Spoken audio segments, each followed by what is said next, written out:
Hi everyone. Do you hear me? Yeah. Okay. Good evening. Welcome. I would like to welcome you warmly to the SICA talk. My name is Marianne Strades, and I'm from the sculpture department. I would like to begin by acknowledging that Concordia University is located on unceded indigenous lands. The Ganiaga Nation is recognized as the custodian of the lands and waters on which we gather today. Tiohtià:ke, Montreal, is historically known as a gathering place for many First Nations. Today, it is a home to a diverse population of Indigenous and other peoples. We respect the continued connection with the past, present, and future in our ongoing relationship with Indigenous and other people within the Montreal community. So the SICA talks are conversation in contemporary art, is a visiting artist lecture series and a graduated level courses sponsored by Concordia Studio Arts MFA program. SICA provides a unique opportunity to hear artists, critics, writers, and curators from the Canadian and international community speaks about their practices. This talk is a collaboration with the TextilesTimeTrade symposium, to which Kathleen will say a few words. Thank you.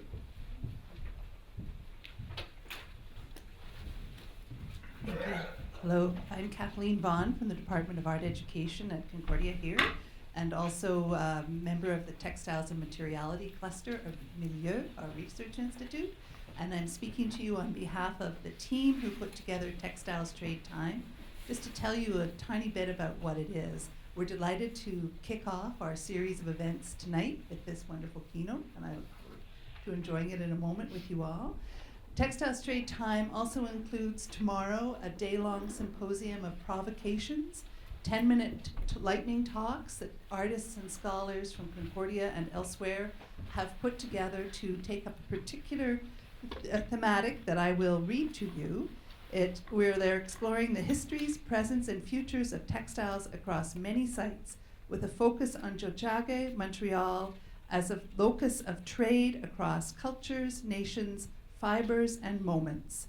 Presenters consider Indigenous textile traditions, the role of textiles in colonialism, discussions of local or global labor and environmentalism, artistic and technological innovations in textiles, and speculative spheres. So we hope that you might stop in and see things in the 11th floor of the EV tomorrow during the day, 9:30 to 5, but mostly enjoy our talk tonight. Thank you. Good evening, everyone. My name is Danielle Basada. I'm also a graduate in the sculpture program. This evening, we have asked Crystal to frame the talk by finishing this sentence. So tonight, this conversation is an offering of words for water and weavers. Anishinaabe mat weaving is a practice of responsible reciprocal connection with place, looking to historical examples while responding to current movements in Indigenous activism. This talk considers the role of weavers in the gendered labors of governance and treaty making, the significance of bulrushes as the first water protectors, and the terms of our relations with the non-human in the phase of ongoing ecological devastation. Crystal Mikinaak Migwans is an Anishinaabe of Wikmagang unceded territory and a doctoral candidate in art history at Columbia University, currently undertaking dissertation research on natural fiber weaving traditions in the Great Lakes. Migwans' work focuses on museum objects as relatives and the placemaking labor of customary art forms. This evening's plan goes as follows. Crystal will speak until around 7 p.m. with some space for discussion until 7:30. This evening's events will be recorded and available on the SICA YouTube channel, which archives all the past talks and performances. And now you can join me in welcoming Crystal.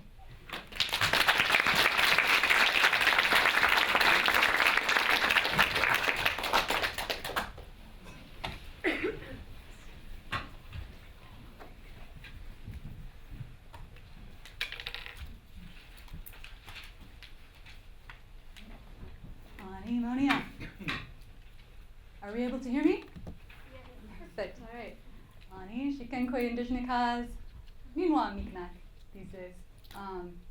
Wikwamakong shkwandagamik, mazanazing donjiba.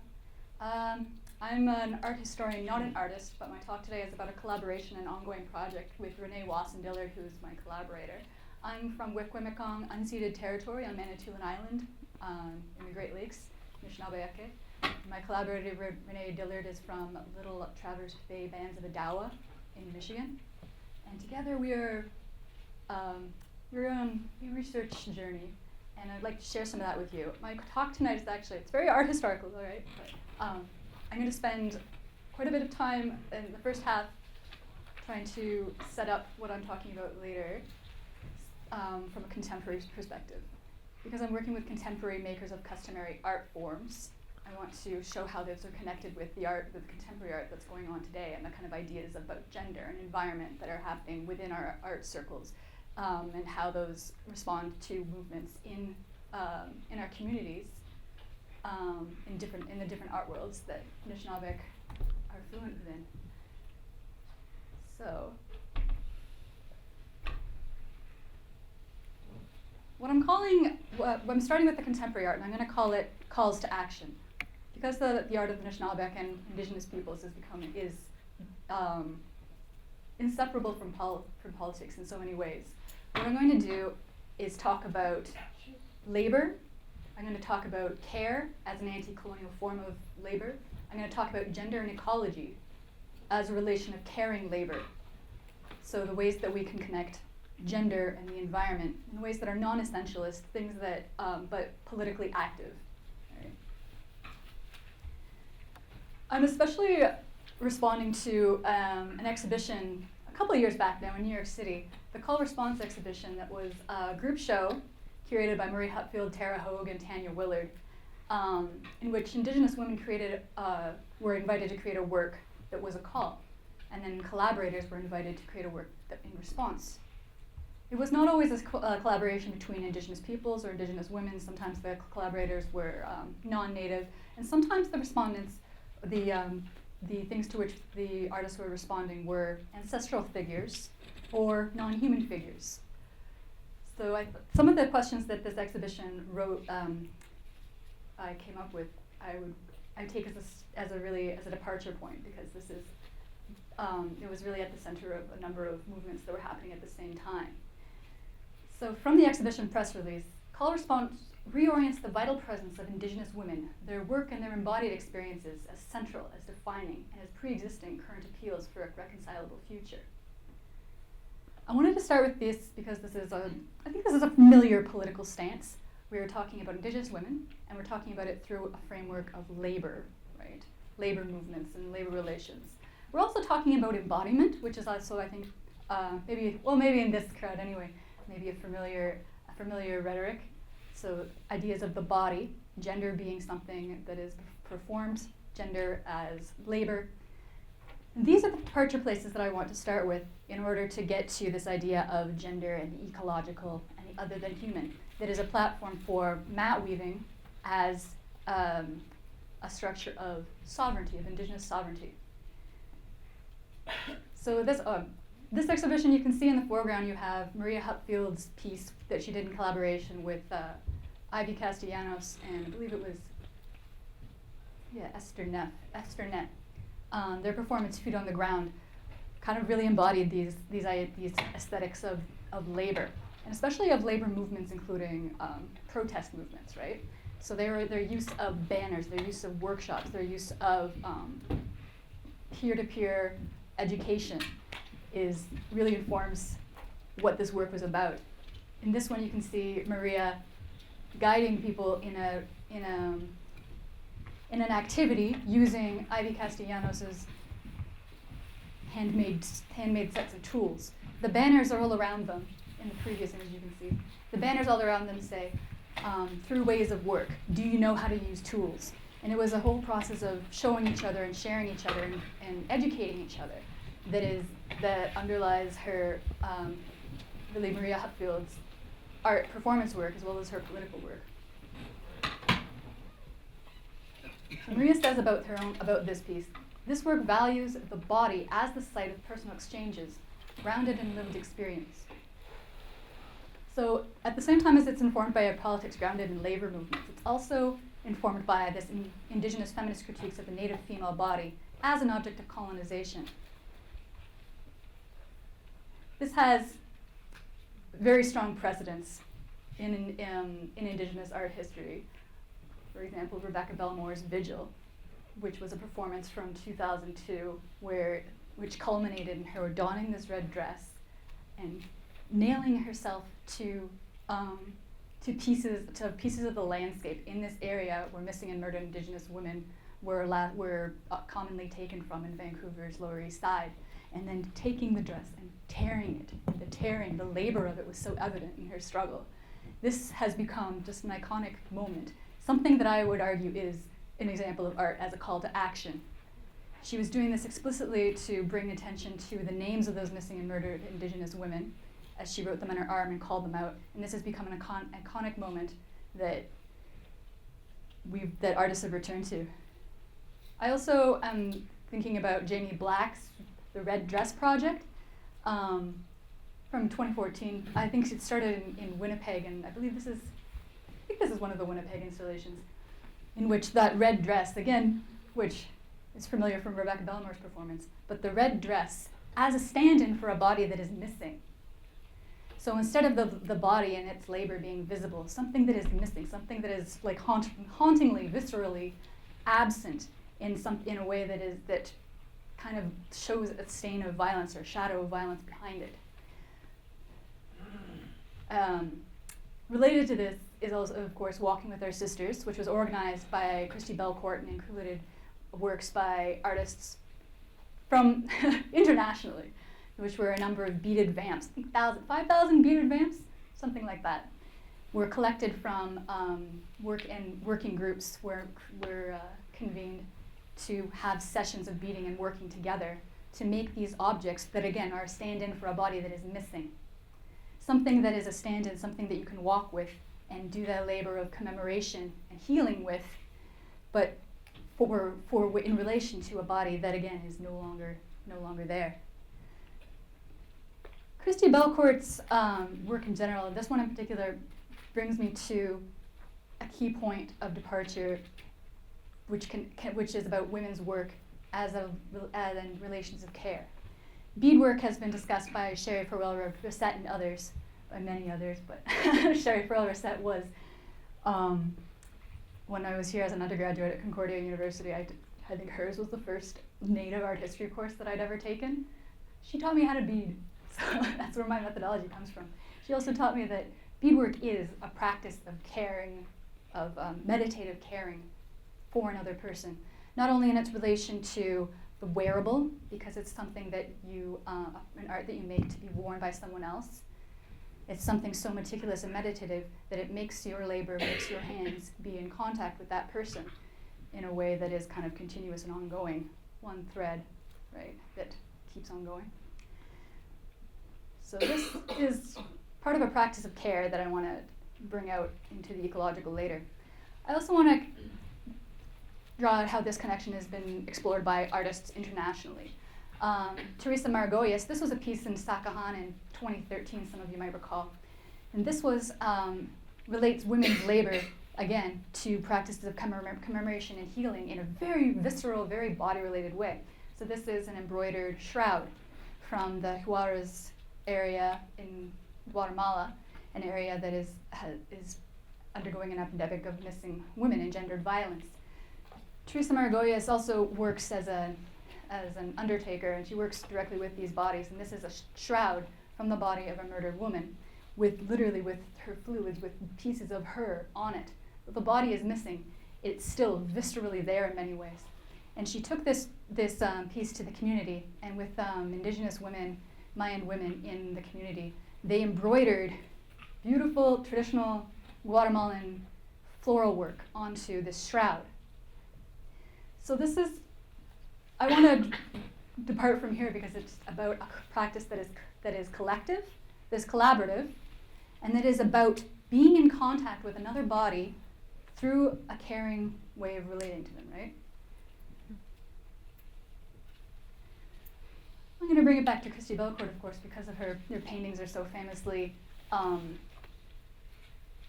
emblematic, I guess, of a movement right at this moment. They are dot paintings as well. They're reflective of beadwork, which again is a practice of care.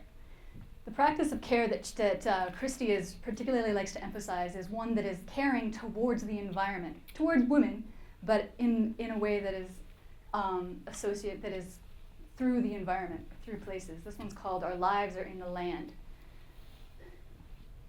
I like using Christy's pieces, not only because they're really beautiful, but because when she's just depicting the landscape, she's depicting an ecology that is not just about what is visible, all right? So it has a horizon line.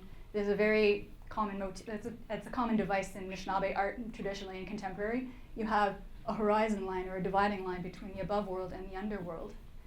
And you can see how the medicines extend from the surface to the underworld where you can't see. And I'm going to return to that later. Christy Belcourt, I would also like to bring forward her collaborations with Isaac Murdoch, because they do something interesting in this pivot between gender relations and ecological relations. So I'm returning again to the exhibition CallResponse, in which Christy Belcourt's piece, she invited Isaac to respond. Or initially it was framed as she was inviting Isaac to respond. But what ended up happening, I think, is that they are positioning this piece as a collaboration with the non-human, right? With the partners that give the vision that turn into the art. So this piece,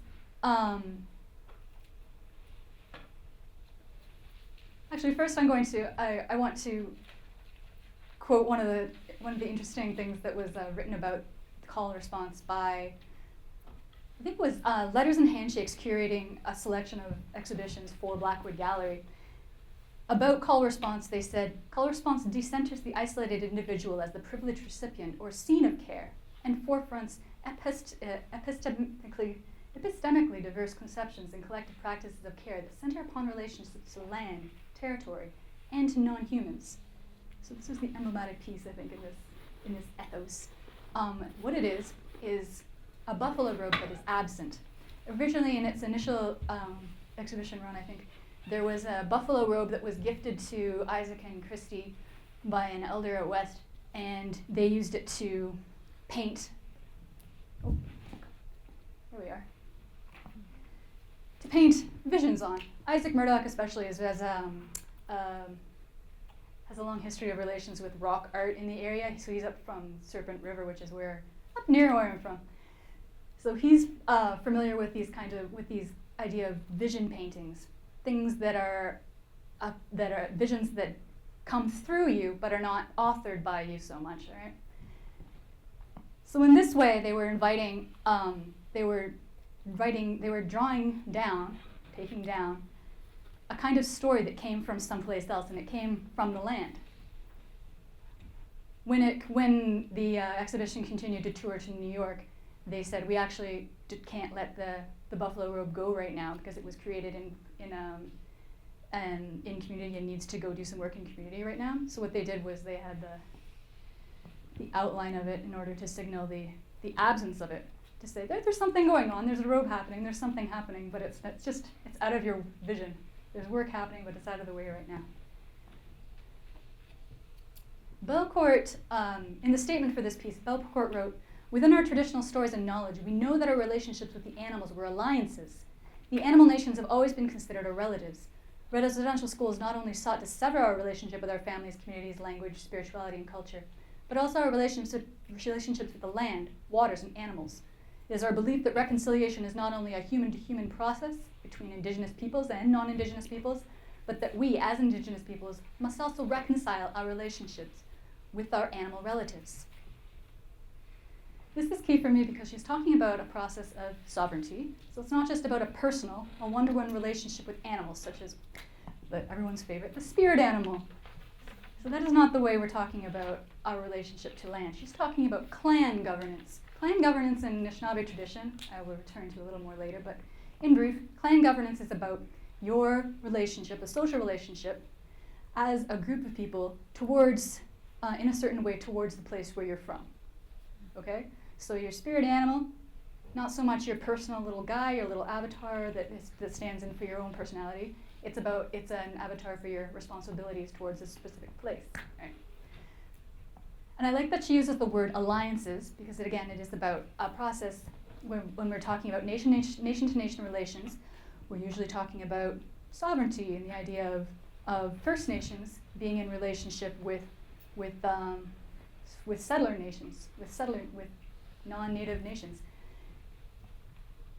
Christie critically reorients this and says that actually our prior relationships that were never severed are not horizontal but vertical, right, with the powers that are above and below us. And those are the relationships that we need to focus on in order to ground ourselves, in order to take our power back before we can think about ethical relationships with those around us. We have to think about ethical relationships, caring relations with where we are.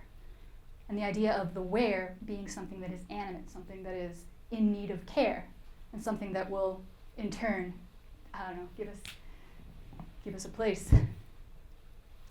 So, in thinking about this, and summing on this section up, I wanted to acknowledge, first of all, that this is, I'm not bringing new knowledge here. I'm really leaning on the work of, for example, Deborah McGregor, whose work on traditional environmental knowledges, and how our traditional knowledge informs sovereignty.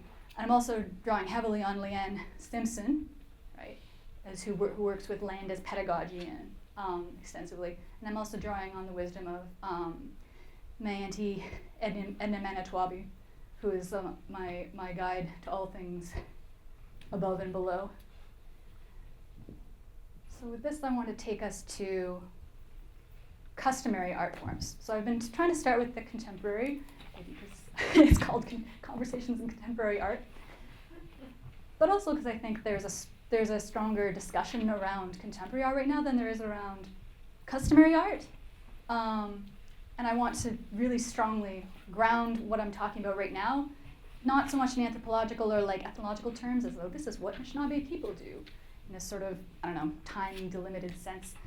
But I want to talk about the ways that we're doing what is basically a revitalization project, bringing back certain land-based practices in a way that is very, very politically motivated, right? Again, and it's not about a practice that is about caring for an individual. It's not about connecting with their spirit animals or connecting with culture in an individual way. Again, it's about sovereignty in a collective sense. So I must start by introducing my collaborator, René-Lévesque. She is she was until recently a black ash weaver. So she's a master weaver, and she's been weaving black ash baskets for basically her entire life. That has been her main mode of subsistence, like so many other Anishinaabe makers and mothers.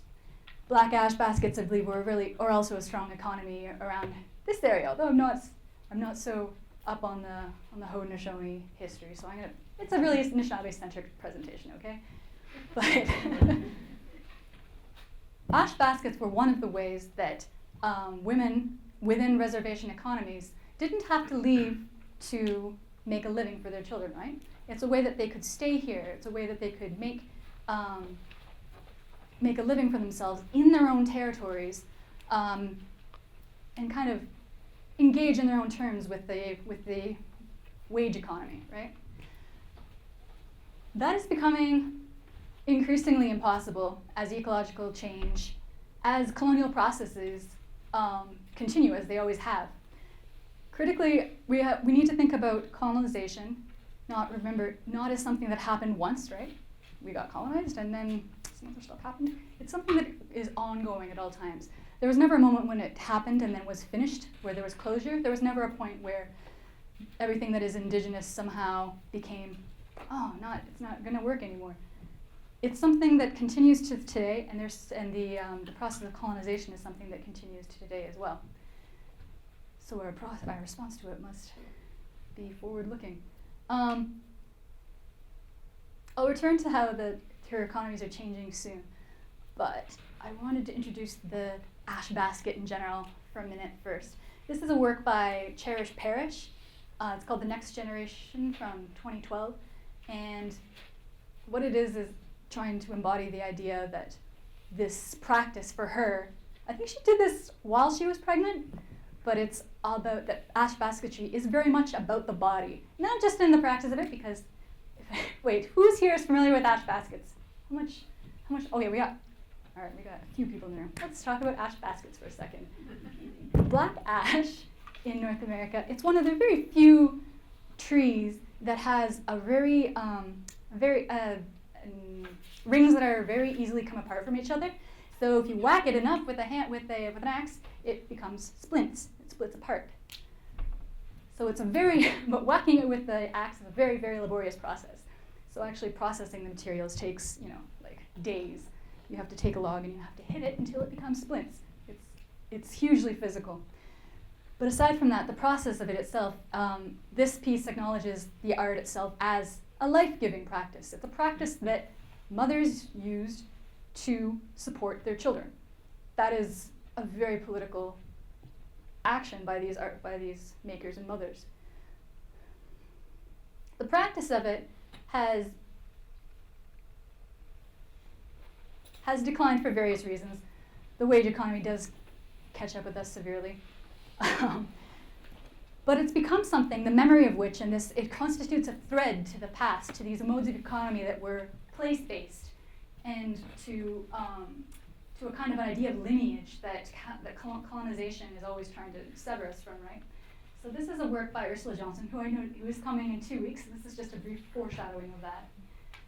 Ursula Johnson's work, her grandmother, she comes from a black ash basket family as well, way off on the East Coast there. Her work talks about the basket not as an object, but as something that is a memory, something that connects her to somewhere else, right? So in this piece called Museological Grand Hall, which was part of the Do You Remember series, she takes pictures of her grandmother's baskets and diagrams them so that they're in these boxes, but the object itself is missing, right? So there's something you're connecting to, but the object itself, it's doing other work, it's busy, it's elsewhere. It's kind of a reversal of the usual museum relationship, where you go into a museum and you are unable to interact with the object that's in there in a physical, caring way, because as a museum person, in the ethics of working museums today, interacting with an object is considered damaging, right? It's deleterious to the nature of the very body of the object if you change it, if you handle it. So in this way, she's instead saying, well, the object itself, it's off doing something useful, but what you have here is an idea of it. I also want to briefly touch on this performance in which she takes these tools and this very, very laborious process of processing the ash into splints, and she takes it and she goes with it. She goes and goes and goes and goes and goes, works and works and works and works. You can see how strenuous it is for her, trying to reach that process, that place where the ash will work for her, right? Trying to make it work with her, make it work for her, make it work for her. And in the process, trying to connect with someone, right? Trying to connect with this matrilineal connection that in some ways she feels, I guess, is slipping away. Critically, although the ash kind of piles up around her, she never reaches the point where she manages to come out with anything useful. The ash tree just wears down into sticks, nothing, and that's and all that's left is the spectacle of her trying to get there. So this is, I find, just a piece that is filled with pathos for me, for the ways that it's demonstrating a reaching for something, right? The ways that we're reaching towards the past, not for the sake of, not for the sake of relearning something in a heritage sense, but in a way of reclaiming something that is family-based and very much felt, right? This practice, sadly, is threatened in many ways. One of those, and the thing that is actually prompting the whole project, this whole journey that I'm going on with my collaborator, is something called the emerald ash borer. So this is the newest invasive species to be threatening the partners that we have here, that we try to work with. So for many like Renee, she began noticing about 15 years ago that the canopies, as she was driving down the Michigan highways, the canopies of the trees as you drive down the highways, the tops, starting in the south, were all dead. The canopies of the trees were starting to die. This is estimated, it's estimated that the emerald ash borer, the spread of it, will kill every black ash tree, every ash tree in North America in the next 20 years. So this is the death of practice in a very real sense, but it's also the death of for these makers, the death of something very, very personal, very near. It's about a relative that is no longer that is no longer around anymore, right? But as Renee says, all weaving is related. It's not like baskets were the only material that we had. Okay, so what Renee is trying to do about 15 years ago, maybe about 10 years ago, she started looking backwards. She's like, all right, let's take the ash tree. Let's take all those splints I've done over the years. Let's follow that all the way back and see what other textile practices, what other land-based practices were happening at the same time. What can we do? And at first it was a project where she's like, yes, what can I do now that there's no more baskets anymore, and very soon there will be no more baskets and I'm gonna be broke. At the same time as it's a process, as it's economically urgent, it became something, once we started finding those threads, that became very much more urgent, right? And it's about how this process of colonization by these insects, I guess in a certain way, this kind of process of ecological devastation, it's happening, is a force that has come to intervene in our relationships at the same time as these kind of wage labor economies, as capitalism, as these kinds of things that contain us and try to control us. It's one and the same, we realize, in many ways. So what we're doing instead, in the face of the death of the ash tree, is we're looking to our other partners. So this is an opportunity to reconnect with other things that we're severed from, and we need to get back in good relationships with again. So as Christy Belcourt put it, it's our opportunity, it's our job to get back in good relationships with other things that we have become unfamiliar with. Things we've forgotten how to care for. So there's no possibility for them to care for us or to keep us alive these days. So what we need to do is relearn those practices that connected our foremothers with these places in laborious, caring ways. So this is Wigu. Okay. I'd like to introduce you to the basswood tree, which is a powerful, powerful partner. The basswood tree, Renee here, you can see her splitting it. It's the most versatile textile and probably the most ubiquitous in ancestral arts that I've seen going around. It's everywhere, but all at the same time, it's misidentified, no one seems to know what it is. But basically, you cut it off the tree and you process it, and it is, it's like a very, very long ribbon. So you can see here, Renee is splitting it. She splits it, she finds it very familiar actually, because it's very similar to the way that you split black ash splints. So you split it, you split it, you split it. And it comes out something like this. This is my little hand. You can see that the network, the feel of it, I can't even describe the feeling of it, but getting back in communication with something like this is a process of learning how to make things, right? Learning how to use them and learning how to respect them, and learning what they will do, what they won't do. And a lot of it has to do with the water of where you are. So when you get to this point, you have long, long splints of basswood, and what you do is you take them out to the water where you're from, and you leave it in there in a process called retting, right? Which breaks down all the organic matter so that just the fiber matrix is left. And it depends on the microorganisms in the water and the acidity of the water, how long and to what degree and how strong your fiber is going to be. So we've noticed that in our area, I'm not sure why, there's some areas that are very alkaline. It takes like 2 months for the stuff to rut. We went out west to Lake, and they're like, yeah, we leave it in there for a couple of weeks. They're super boggy though, so there's and the different ways that you have to work with it is very place specific, very water specific, and you start to learn how the different characters of water, how different bodies of water literally are alive in different ways. They have different personalities, and you get to know them in very specific, personal ways. So anyway. Once you get into this stage, you have what you do is you have to hand spin it. The only way to deal with this fiber is to hand spin it. I was working with a researcher for a while who was insisting that she's like, no, we're going to drop spindle it.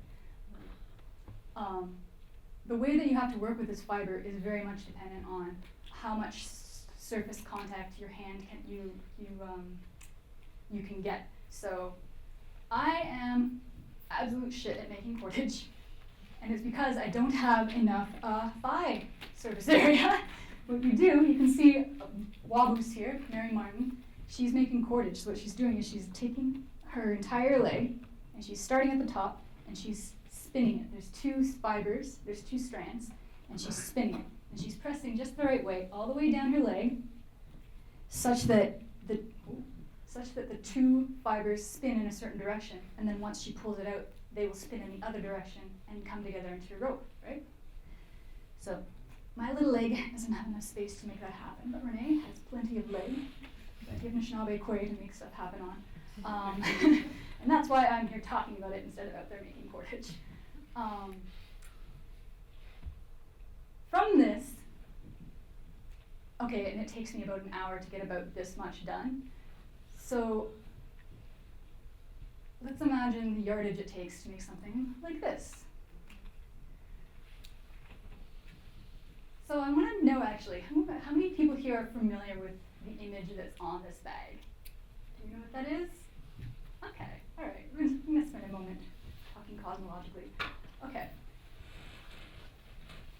Well, does someone want to tell me what it is? Do you actually know? I've seen it on a flag. Ah, yes! It's on the Anishinaabe Nation flag. It's a Thunderbird. It's a Thunderbird!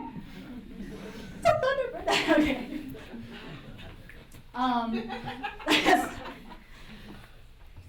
So this is a basswood twined bag. And it's from Cross Village, which is right next to where Renee comes from. And it was made probably not even that long ago. It was probably made at the end of the 19th century. This is made from about like 1,000 yards of cordage. All right? So that's like, and probably, well, for them it was a winter of work. It would probably take one of us several years to make the cordage alone.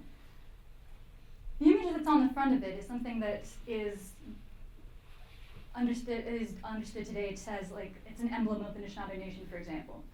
It's the creature, the power of the above world, called the Nimki, the Thunderbird, the one that brings the thunders, brings the rain, and it's pretty well understood today to be, I don't know, it's a popular figure. I'm going to spend a moment here talking about the other half of it, because this is not just a powerful figure in the cosmos. It's part of a multi-level reality.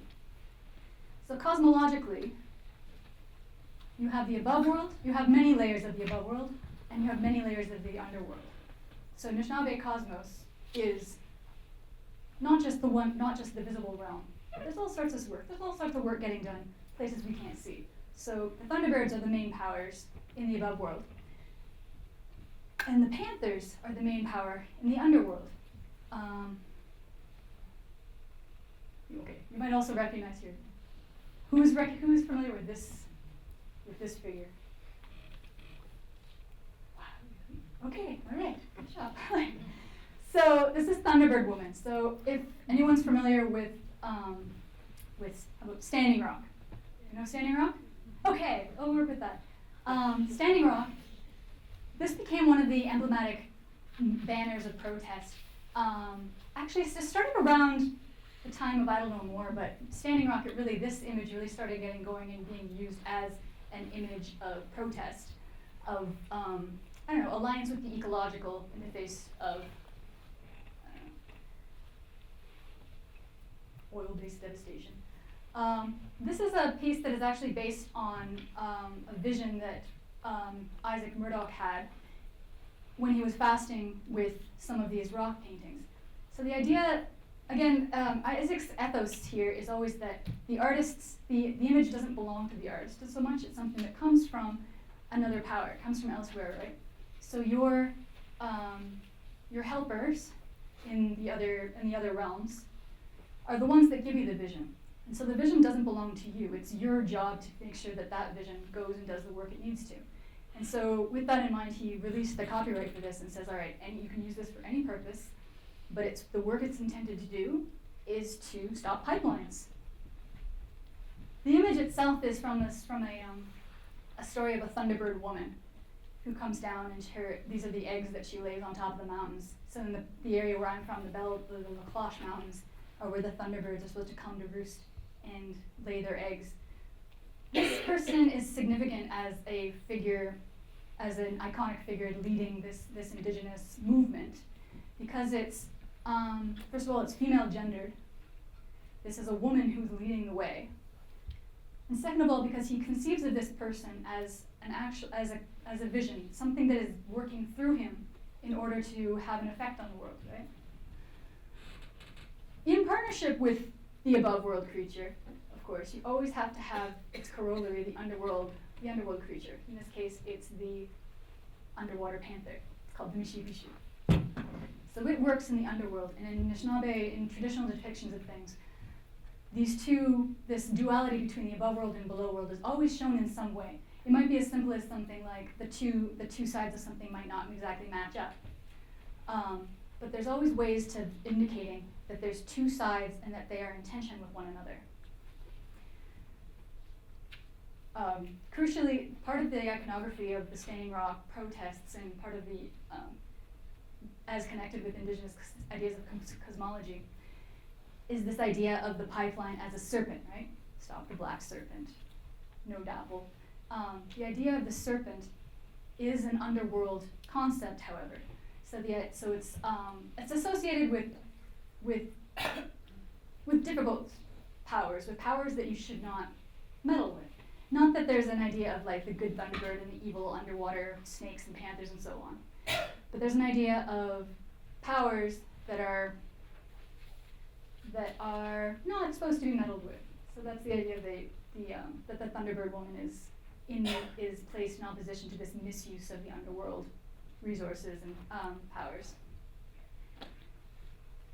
So this idea of the duality of the universe is shown in these bags. Okay. So traditionally, maybe not everyone would have a bag, but your personal equipment would include a bag. Probably a lot more plain than this. This is kind of a masterpiece. But you would always have two sides of it, all right? There's always two sides to everything. So you have this Thunderbird and you have the two underwater panthers. There's some sort of story happening to this. The maker would have some sort of story, would have received some sort of vision that would have given her the ability, the rights, but also the ability to do the math, to be able to make these images. Crucially here, I want to draw your attention to the kind of the abstraction that's going on here. So the main person who's written about these is Professor Ruth Phillips, who I studied with for a while. She talks about the idea of abstraction. Typically, in anthropological discourse, this abstraction, especially the move from showing images in Anishinaabe art to showing floral designs, has been regarded as like a decline of knowledge, sort of like a degradation from the figurative to the decorative. And it's a very gendered way. It's been critiqued as a very gendered way of looking at this, right? So Ruth Phillips' argument is that this move from the figurative to the abstract is a way of encoding it. It's easy in Anishinaabe idea because it's a sort of a shift. The way that it looks has no real bearing on the power or the meaning of it, because it's contained elsewhere it's someplace other than the image. It's in the vision that the maker had, right? Here you can see the Thunderbirds. I wish they had a pointer. Well, I'll do this. here we are. You can see the Thunderbird abstracting into an hourglass shape, right? So that hourglass shape is going to be significant in a minute. On the other side, you can see that the panther's not even, there's no suggestion of the figurative at all, right? It's become these series of diamonds. The diamond is the shape that is opposite to the hourglass, though. It fits in the spaces between. So there's this idea of the figure and the ground, there's something in the background. So every time there's an appearance of the Thunderbird, there's always, you can see the hourglass shape here, the figure 8 hourglass of Thunderbird, and then behind him, 2 smaller abstracted Thunderbirds. When you have a line of them together, the idea is that the underwater realm, as represented by the diamond, is always there in the background of that. Alright, so here we get to one of René's pieces. So she's been working with the basswood for a while. She's been working with these designs. And she started with this piece. So on the front you have 2 Thunderbirds next to each other. Then underneath is sort of their abstracted identities below them. And again, between them, it always contains, this one side always contains an element of the other. So in between them you have an element of the underworld, and that diamond between.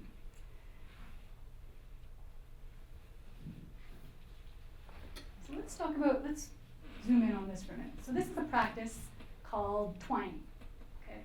And it's probably the oldest textile practice in North America anyway. Textile impressions on pottery that we found in archaeological digs and stuff have had this specific textile impressed onto them. What it is you take 2 pieces, you take the warps are all hanging down, and then you take 2 wefts, it's a double weft, and you sandwich them on either side of the warp, and then you twist it, or twine it. Yes, you twine it. And then you take another pair of warps and you twist the weft again. You twist, you twist, you twist, you twist. So it goes in a certain way, all right? And usually I find that the way that the person twists it corresponds to the way that they spin their cordage. So there's a certain directionality to all of these, to all these women's work. Sometimes it's just a matter of whether they're left-handed or right-handed, whether they come up or go down. But there's always a certain directionality to these things, and there's always a kind of tuneness, right? A duality to it. Also important to notice, you have the way that the design is made is you have 2 warps in the front. In this case, she's used dark colored wool. 2 warps in the front and 2 warps in the back. In this case, unspun basswood cord. So there's always those 4. And whether you pull the white one forward on this row or you pull the black one forward on this row, that will determine your design, all right?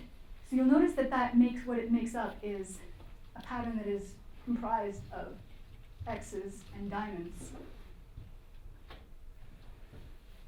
What this says to me is that far from women's work being something that is divorced from meaning, or that the decorative, or somehow that the repetitive labors that women do in making these life-giving objects, far from something being meaningless and contentless, that is this kind of, these numbers, this geometry, this what I call finger knowledge, is the basis for an entire cosmology. This is where these kind of numbers, these ideas of that numbers are significant, comes from a women's practice, and it's a women's practice that is part of making life possible. So it's a labor of care that underlies all of our ideas of what is sacred, or what is significant in an otherworldly sense. That's my argument anyway. It's also interesting, I think it's important to, when you look at these, to think of an entire bag as something that is one long thread, okay? Something that comes from someone's hand, and every piece of thread that's in there had to come through someone's hand, right? It had to, and it leaves its mark for sure. But try to think, it's easy to, I don't know, these help me think of the object as something that is one continuous thread, because the warps are actually one continuous thread. You have to start in the middle. You start in the middle piece, and then what you do is once you've made your, once you've tacked all your warps down, you start at the beginning again, and you go around.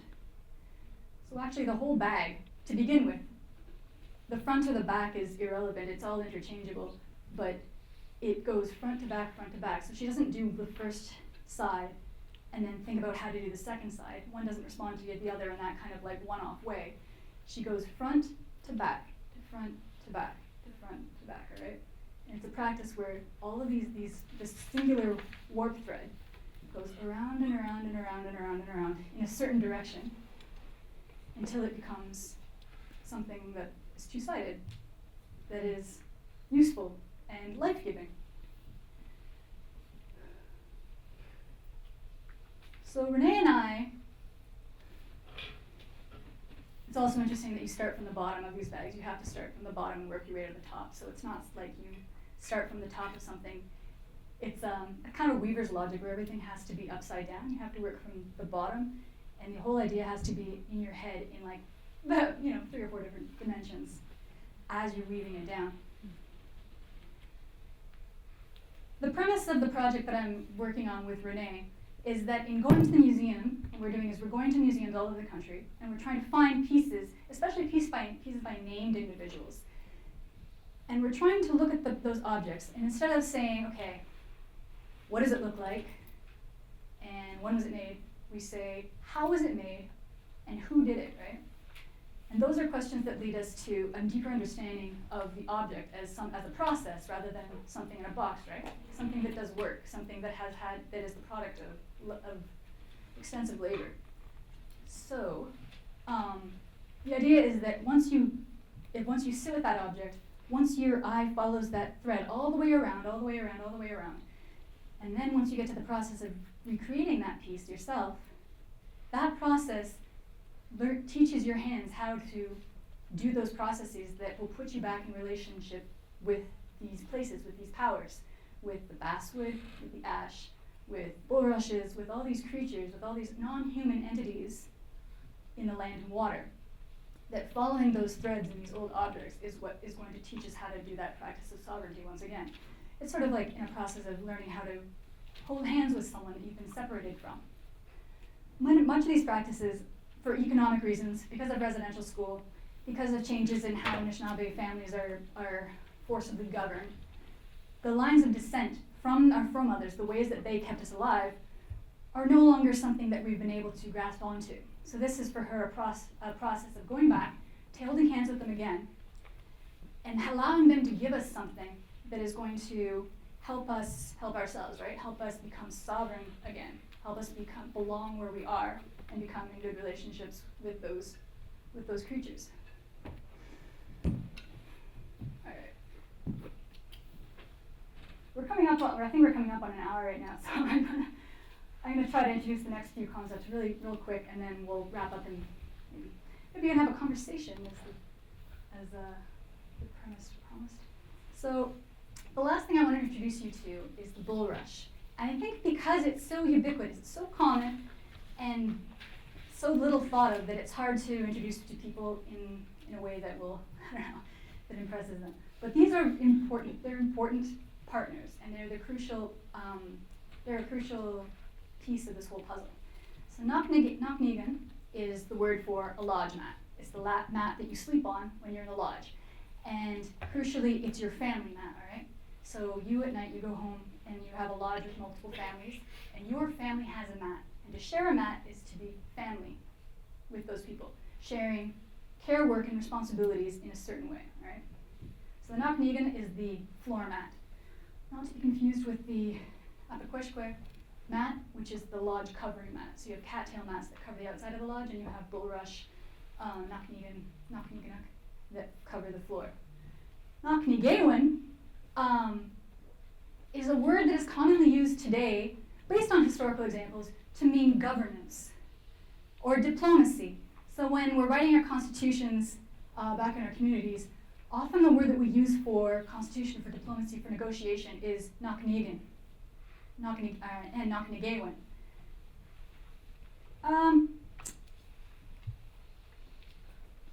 And it's not a direct linguistic link, but there's good reasons for this. Knock Noshkon, René says that these are the first water protectors. Okay? These bulrushes are, again, not to be confused with cattail. They're placed here to protect and clean our waters. They're the first line of defense. They take the brunt of the environmental violence that's done to us. And she tells me that in the same way that she was noticing the ash trees going, she notices that the bulrushes are growing smaller and smaller, right, as they're filling up with toxins. They're the ones who are bearing the brunt of this damage. And she says, make no mistake that violence that is being done to these bulrushes is also happening to our bodies. So the bulrush was once a key partner for Anishinaabe people in our land-based seasonal living practices, and it was women that maintained this relationship with, of course, our sons and nephews at our hips. And they did it through feasting, through harvesting, through processing, and being in close, ongoing contact with those plants in a daily family way, right? So this is an example of a mat. This is not gonna be good. All right. There's two main styles. This is diagonal weave, and then there's straight weave. So she's showing her ability to make vertical lines out of a diagonal weave.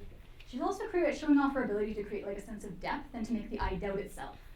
She's again playing with this idea of the figure and the ground reversing and being vibrant maybe. Here's another one where she's using kind of finger weaving techniques.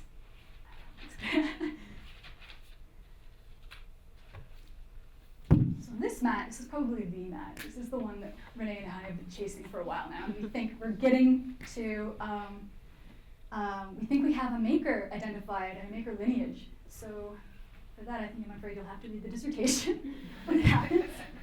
But for now, what I want to highlight here is the abstraction that's going on, first of all. So there are designs that are happening in here, all right, and they're coming out at a certain, they're happening in the same way that the bags that we saw earlier happened.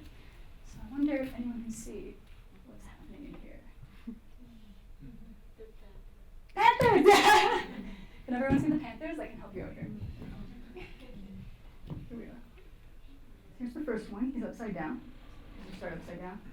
And there he is wrapped with his tail wrapped all the way around him. Here's the second one. Here's the third one. It would be something that would be hard to see when you're sitting in a lodge. Again, they're flipped because it's on the ground, right? There's no relationship of up and down. You have you go around it this way, right? So you're looking down at it at all times.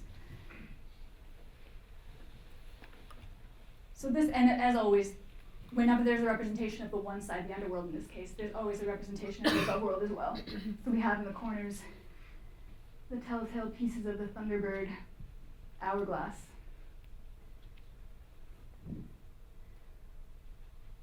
So moving on to Nakanigewen, I want to stress that the mat has been a device or metaphor in Anishinaabe and other indigenous diplomatic traditions for a very long time. Okay. Often in the historical sense, it was used kind of interchangeably in like a poetic way with the wampum belt. So you have treaty speeches and you have treaty negotiations, and these are, in the Anishinaabe language, they're very, very metaphor heavy. And the mat is used to refer not only to land, but land in a certain way. So Alan Corbier has written about the mat in treaty speeches, and especially about the dual understanding of the mat as a symbol both of peace, in the sense of cohabitation, sharing a mat together, or a symbol of warfare. So there's a dual meaning to the mats, because when the warriors would go, something actually, a Haudenosaunee guy told me recently that they would actually call their warriors mat carriers in their original language, which is interesting. But because when you're going off to war, you take your bundle and you wrap it up and you take it with you. But at the same time, it's a symbol of cohabitation, because if you're sitting together on a mat, it's a process of sharing not only land, but sharing responsibilities for caring for that land, right? I think bound up in that idea, and something we've lost when we're thinking about land rights, right?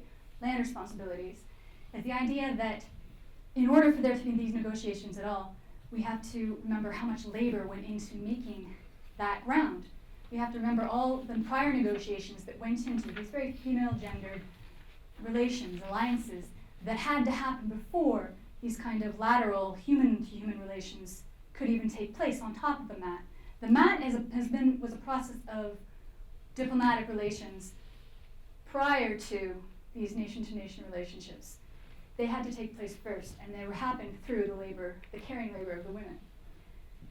So this is an example of the mat used in diplomatic relations. So this is Anishinaabe Chief Mikinaak, when he was reminding the British of their promises during the treaty proceedings of 1862, which is when our island of Manitoulin, which was promised to us as our exclusive territory, they came back and said, actually, never mind, we need that. You're not farming anyway. And so Chief Mikinaak said, nope, these are the promises, and he recited them all. He said, you said again, here I plant a tree in the center of your little island, and I sweep the place about this tree, and I lay down a mat. I like this quote because it talks also about the labor of placemaking first. He says, I'm sweeping about a place about this tree, and I lay a mat down. I'm preparing a ground for us to have negotiations on, for us to be here together on. So again, not that I'm trying to make a distinction of like saying that there's a historical, universally understood connection between mat making and treaty making, but I think that we could benefit in the present political climate, in a time when the women and the artists are our leaders, with re-imbuing this idea of Naknagewin with the idea of caring labor that always comes before the nation-to-nation relationships.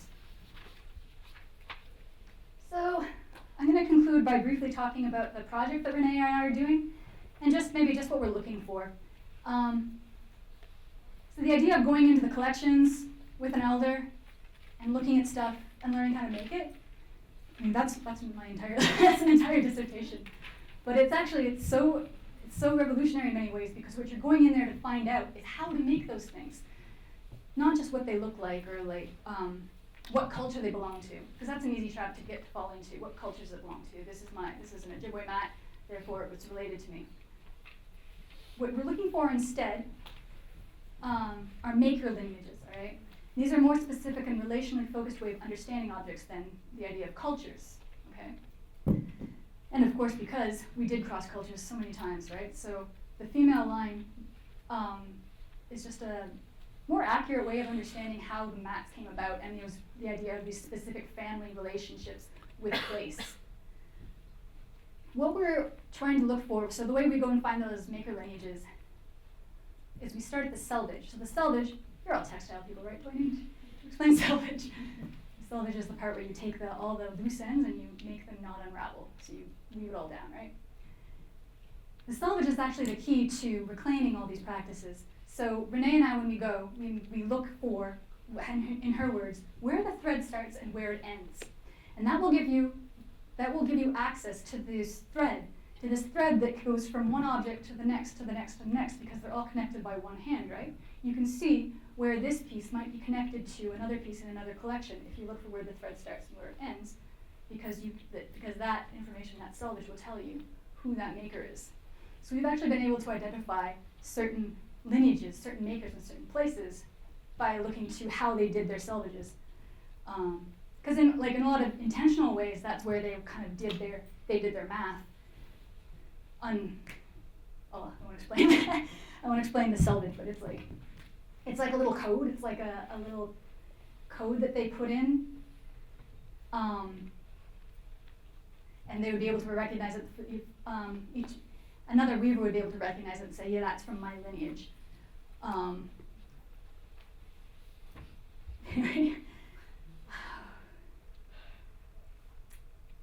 So in conclusion, no, don't go away. That was my last slide. All right, I just want to sum up now. Our project is not to reproduce ancestral objects for the sake of the object. Again, the object is a means to an end, and that end is the restoration of relations that are being severed by colonization in the present tense. Colonization severs us from our land by severing us from our mothers. To make those reconnections, we're visiting these mats and museum collections, and those are leading us back to knowledge that connects us to the land and shows us how to have good relations. And in return for this, you're helping to reconnect those communities with the patterns and selvage techniques that belong to their foremothers. So our argument here, of course, is that weaving is the practice of sovereignty. Miigwech.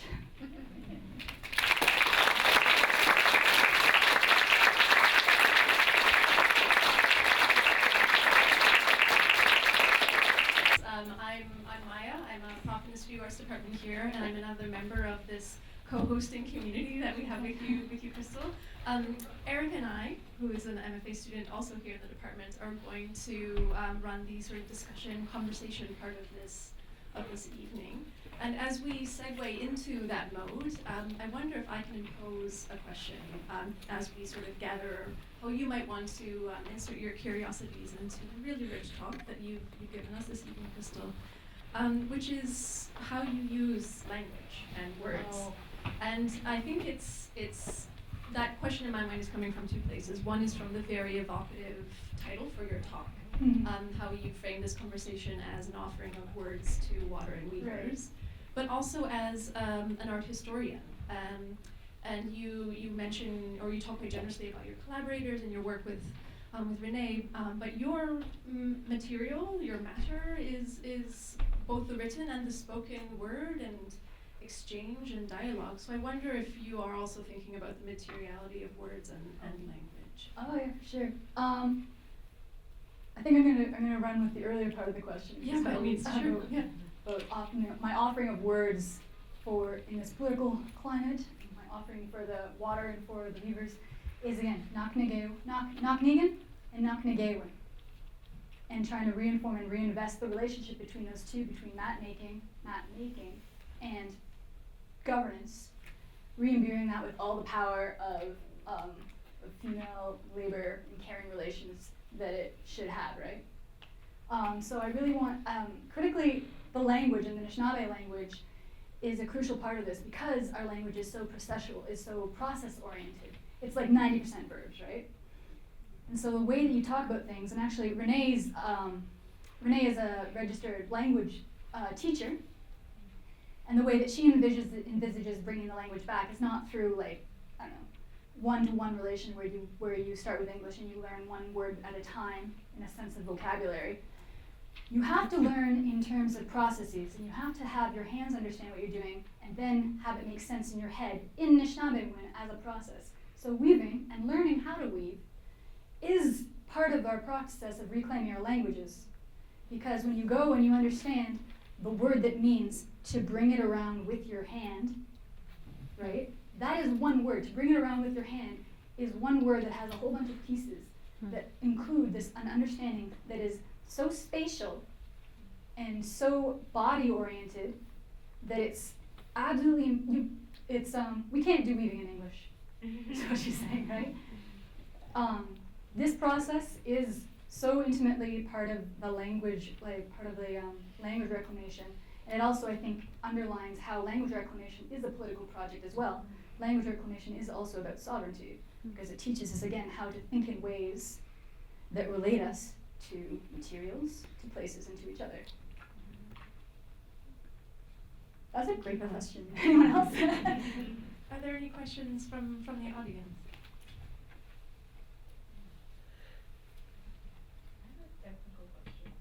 I'm going to ask you to use the mic if you don't mind. It was the mat with the one with the large panthers on it, and as that being a mat that's underneath, why would the panthers be such a large portion of the mat for someone to rest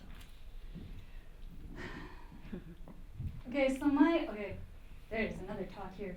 But this mat was created in under conditions that you're starting to get into in the reservation area. You're starting to get into that craft economy, into that wage labor economy. And so she was making these probably as an artist to sell in order to support her family. This one in particular, actually, I'll tell you what her name is. I don't quite have it confirmed, but her name is Saki Tenekwe, the water that comes out the side of the mountain. And she's a Musqueam lady from Tama, Iowa. And she, in the early part of the 20th century, she was part of a community that was being devastated by illnesses. And she lost her husband, she lost people who could help her survive. But she was an incredible artisan, so she started making these things for collectors, and she was able to get so good that she was starting to sell them. So I think that the mats of this size, historically, we probably wouldn't have had something this elaborate on it. it was the bags, small scale things. I don't really want to get into it right now, but also, I was mentioning like bundles, like wraps, like when you're talking about warriors going out, what they're not taking a mat, they're taking a bundle wrap, and then there's their medicine. So these depictions would have historically been smaller for personal bundle use, or on bags for personal use. They probably wouldn't have been this large. So this is kind of a result of this kind of growing of this, like, I don't know, her expertise being a source of income for her family these days, but it's a very traditional design. But the largeness of the panthers may also have been because, well, her specifically, she was from a lineage that had relations with panthers. So that was her clan affiliations give her the right to render those in large scale. So there's two different answers. I was just Can I give you the mic? Oh, it's a really fast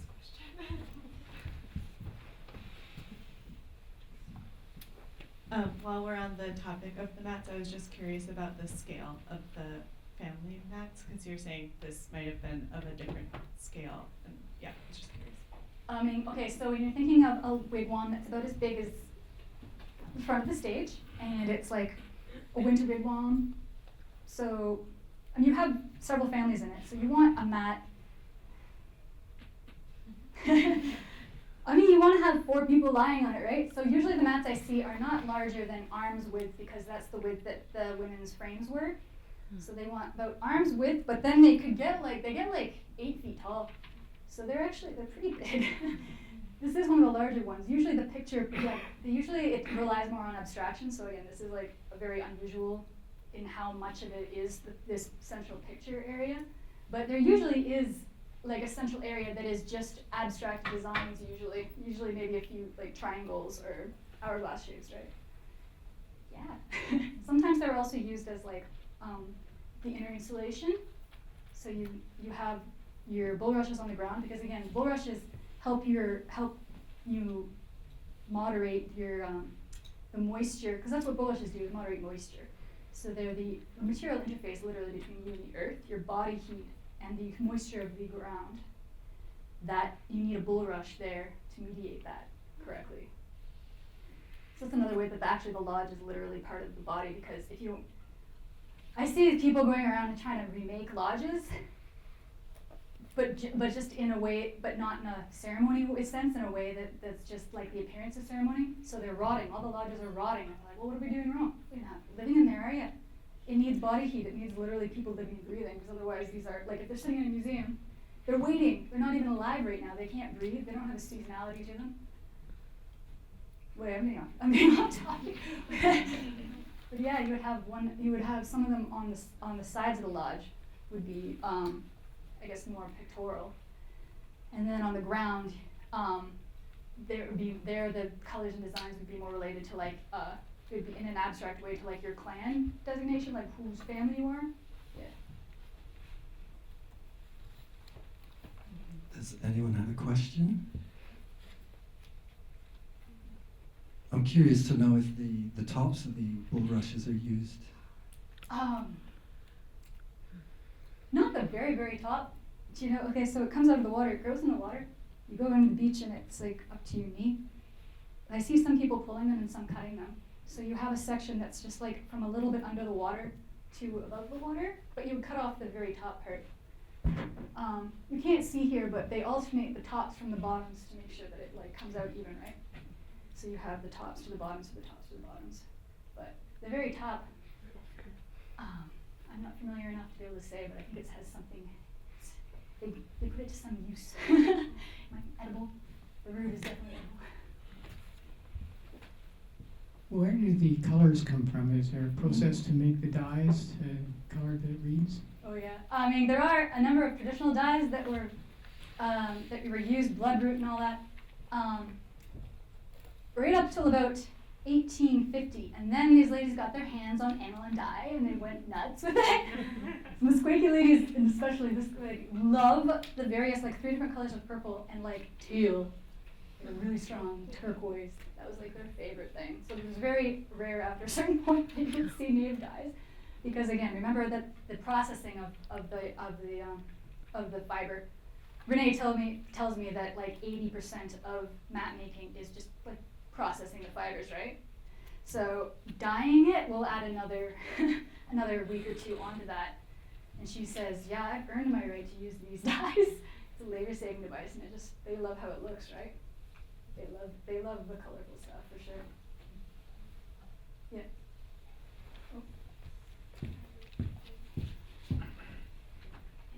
I was wondering how you met Renee and how you start to work with her. Okay. So I met Renee after I finished my undergraduate degree here at Concordia. I did my BFA here, and then I didn't know what to do, so I went back home. I went back to Manitoulin and worked at the Ojibwe Cultural Foundation, which is it's not where I'm registered, but in Chigang with my grandfather's reservation. I worked for the Ojibwe Cultural Foundation there for a while. And that's where I started to see these. I started working with mostly quill workers and beadworkers. We would have workshops every summer. So we'd sit around with these ladies, and Renee was one of the ladies who came to do ash baskets. So at first she was coming to show us ash baskets, and then I remember when she was like, I'm going to stop doing it, she says, because the trees are too sick. There are weavers, there are ash basket makers who continue to use like the stick trees, and they've made a good work out of that, but they know too that is good to me. It's got a limited time frame on there. But I met Renee when she was going through that process, and she's starting to get into other older art forms. And I was starting to go along a path to museum-based research and historical stuff, so we parted ways for a while. I went to grad school, and then we kind of came back together later when she was doing a workshop, because if you've ever worked at your tribal museum, you don't quit your tribal museum. You go. So I was back there doing some project or another, and she told me about her process. So I think it's pretty good youth and elder kind of relationship, because I'm good at getting in there and making the institutional numbers work. Like I am, like you were asking about how I can offer word. Like I'm a person who offers words. I'm not as good a weaver, but I can work flowing a bureaucracy pretty well. I can get into museums. I can write an essay that will get you funded. So I open doors for her, and she goes in and tries to teach me how to meet the makers, right? Yeah. Do you think it helps her learn how to work with the material or how it's made by having you to teach? Yeah. Teachers meet students. I hope it does. For sure, because part of the process is, I remember sitting with her, and she was trying to show me, she was trying to get my dense ass to do that twisty thing, right? She was trying to do and I'm doing this, but the process of translating from master knowledge and like what your hands are doing anyway to like explaining it in words is like 3 steps backwards. And she was having to sit there and translate, and she would be like, I'm like, wait, no, I messed it up. Renee, what am I doing? And she looked at it, and she was like, all right, she would had to unweave it for a few rows and then do it herself before she said, oh, I see what you're doing. Like she had to figure it out with her hands and then say, okay, so what you did was this and this and this, right? So she had to figure it out with her hands, but also before she could translate even. So it was a good process, because it also, I think it helps her with her language teaching too, right? Because then she has to, not everyone's where she is, and her whole project is about revitalization, about bringing people along with her. So hopefully by explaining everything to me, it helps her strategize for how to all right, how can we make a language class out of this? How can we raise up more learners? Yeah.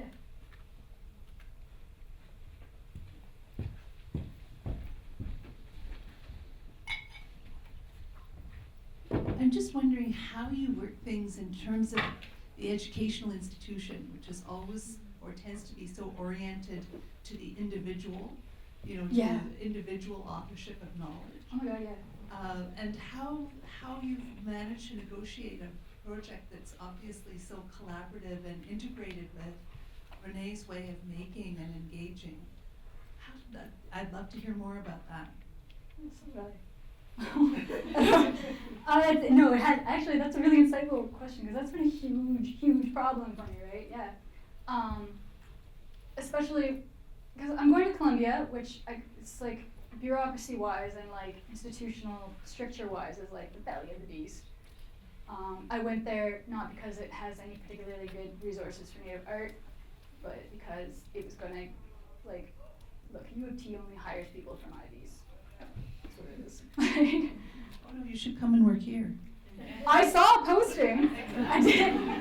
But trying to navigate that has been, I don't think it's been worth it, honestly. So yeah, getting into grad school and applying for things, you can't use co-authored publications towards your applications. They'll be like, well, how do we know which part you did? And does it matter? You're hiring us both anyway because like I'm so intertwined with the people I write with that we're like, we support each other. I haven't figured out a way to really negotiate that relationship, and it's actually had to mean that I just do double duty. If you're like a community-based scholar and you're trying to go and do the academic thing, you have to do twice as much work. You have to do your work at home or your entire support network. Like, it's impossible to be in the city without a support network. But if you're not home to help out, I don't even know how to explain how to navigate it, but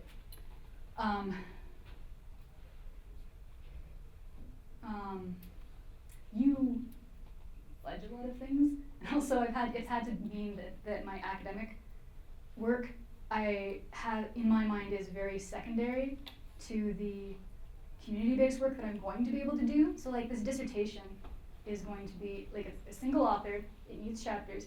It needs to be my writing and not like a co-authored thing.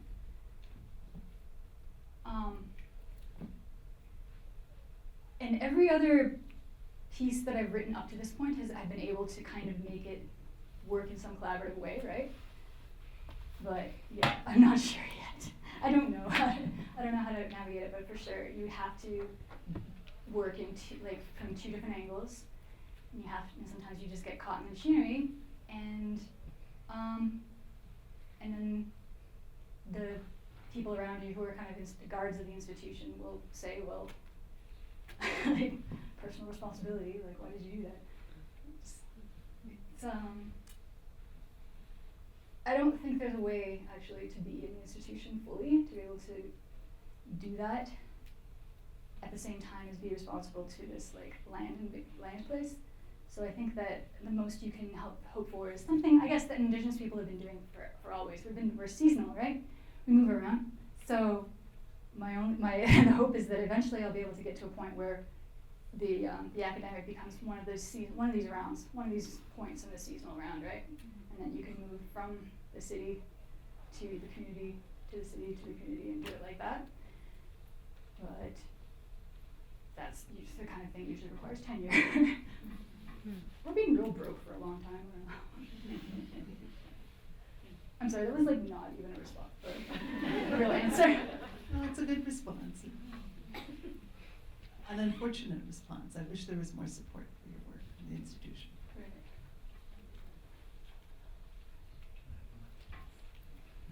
How are you doing?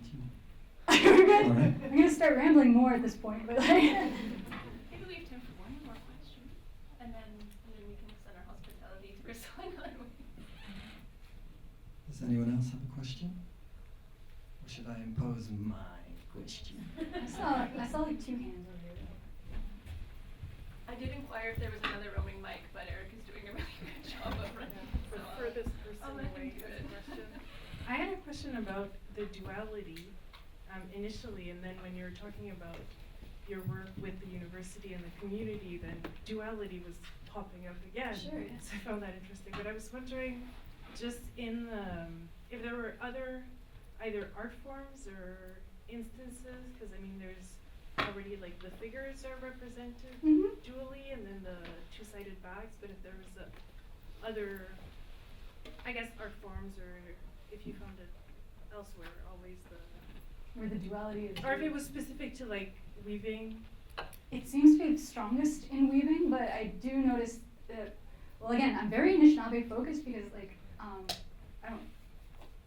it's not really my place to go bothering other people's stuff, but I've noticed most Anishinaabe, especially historical works, there will always be some aspect of that duality just because it permeates everything, right? There's just this idea that there must be a give and take, that it's a cyclical aspect. So really what I'm talking about, this two-sided, this duality, this concept of the above world and the underworld, is just part of a larger logic of cyclicality that I think exists very widely, right? But yeah, the Panthers and the Thunderbirds as a dual motif are strongest in weaving. But you also see it, I think if I had more time to go into like Isaac Murdoch's work, which is based on rock paintings and stuff like this, the fasting sites and the places that are where the earth is literally marked, you see an abundance of both figures, and it's related to where either the thunders land, right, or where the underworld beings come out of the water. So you will see a sort of a duality or a site of tension between the above world and the underworld in places like rock art, for instance. And basically, without getting too into more like esoteric or like hidden arts, there's usually at least some recognition of the earth or the place where we are, or the human or worn arts, that this is a site of tension between two worlds, right? So you'll see that in regalia a lot. I also think that there's an aesthetic of multi-layeredness, like even just in things like the fabrics that historically we preferred would always have like the stripes on the ends. There's just like a preference for things that have multiple layers. I think that's part of it. I can't think of any other specific places where you'd find the Thunderbird and the Mishu Bishu in such a clear relationship as that. But no, weaving is just kind of really it's the best place to see it. Yeah, it's a good question. That was absolutely awesome. Hey, Thank you so much. Well, maybe on that note, we can wind down this part of the evening. Oh, yes, the microphone. And extend our thanks again to Crystal and to René, who is here in person.